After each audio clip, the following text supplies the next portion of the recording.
یہ نبی کریم نے وعدہ کیا ہے کہ تو سورت واقعہ پڑھ تیرے گھر میں فاقہ نہیں آئے گا۔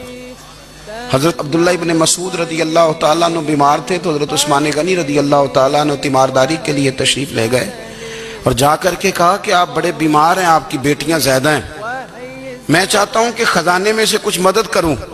تو سیدنا عبداللہ ابن مسعود رضی اللہ تعالیٰ عنہ اٹھ کے بیٹھ گئے اور کہنے لگے امیر المومنین، اللہ آپ کو میری طرف سے میری بیٹیوں کی طرف سے بہتر صلہ دے، میری بیٹیوں کو کسی خزانے کی ضرورت نہیں، میں نے انہیں خزانہ دے دیا ہے۔ کہا جناب آپ نے کون سا خزانہ دیا ہے، میں آپ کے مالی معاملات کو جانتا ہوں۔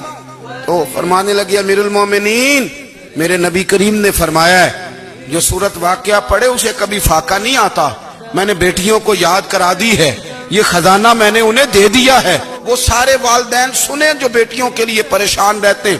حضرت عبداللہ ابن مسعود نصیحت کر رہے ہیں، فرمانے لگے میں نے سورت واقعہ یاد بھی کرا دی ہے، پڑھنے کی عادت بھی ڈال دی ہے۔ حضور نے فرمایا ہے جو سورت واقعہ پڑھے اسے فاقہ نہیں آتا۔ کہنے لگے چاند تو اپنی جگہ چھوڑ سکتا ہے، سورج گر سکتا ہے، تارے ٹوٹ سکتے ہیں، پر مدینے والے رسول کی بات غلط نہیں ہو سکتی۔